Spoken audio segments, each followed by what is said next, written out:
प्यारे Toons channel में आपका हार्दिक स्वागत है। अगर आपने अभी तक चैनल सब्सक्राइब नहीं किया है तो तुरंत सब्सक्राइब बटन को दबा दीजिए ताकि सभी वीडियो के नोटिफिकेशन आपको मिलते रहें। चलिए शुरू करते हैं।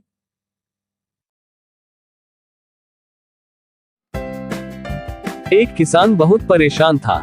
उसे अपने खेतों को सींचने के लिए पानी की जरूरत थी। इसलिए वह कई दिनों से अपनी जमीन के आसपास किसी कुएं की तलाश कर रहा था।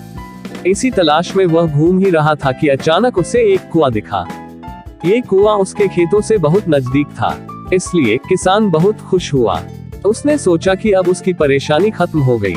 ये सोचकर वह खुशी खुशी घर चला गया। अगले दिन वह पानी लेने कुएं पर पहुंचा। जैसे ही उसने कुएं के नजदीक रखी बाल्टी कुएं में डाली, वहां एक आदमी आ धमका। वह किसान से बोला, ये कुआं मेरा है, तुम इससे पानी नहीं ले सकते। अगर तुम इस कुएं से पानी लेना चाहते हो तो तुम्हें इस कुएं को खरीदना होगा। ये बात सुनकर किसान कुछ देर रुका और फिर मन ही मन सोचने लगा कि अगर मैं इस कुएं को खरीद लूं तो मुझे कभी पानी की कमी नहीं होगी और न ही मुझे पानी के लिए इधर उधर भटकना पड़ेगा। फिर क्या था, दोनों के बीच एक रकम तय हुई। किसान के पास उतने पैसे तो थे नहीं, लेकिन वह यह मौका छोड़ना नहीं चाहता था।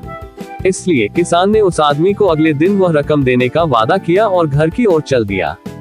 किसान के लिए कुआं खरीदने का यह अच्छा मौका था, इसलिए वह इस काम में जरा भी देर नहीं करना चाहता था।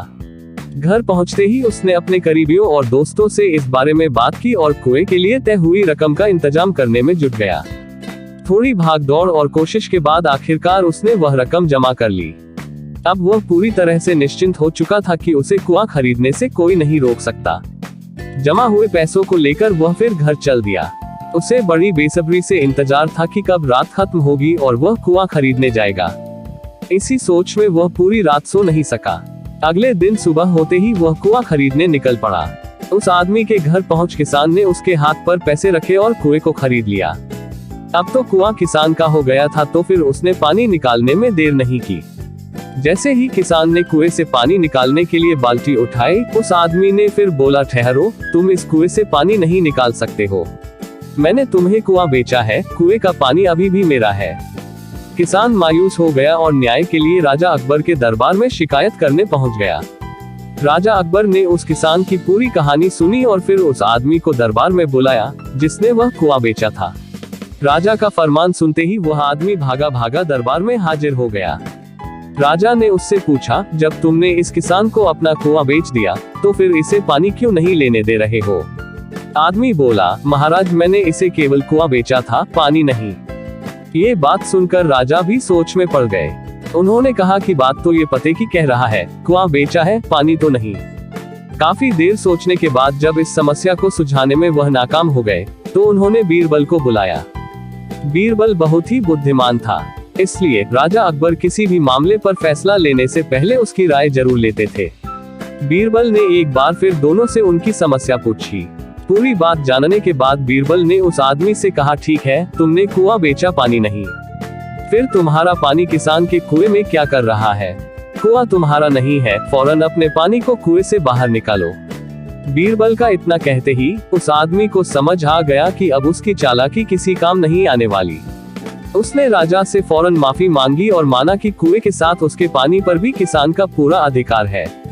ये देखकर राजा अकबर ने बीरबल की बुद्धिमानी की तारीफ की और कुआं बेचने वाले आदमी पर धोखेबाजी के लिए जुर्माना लगाया। सीख, अपने आप को दूसरे से अधिक चालाक नहीं समझना चाहिए। साथ ही धोखा देने की आदत से भी दूर रहना चाहिए, क्योंकि कोई ऐसा भी हो सकता है जो आपसे भी अधिक बुद्धि का इस्तेमाल करना जानता हो।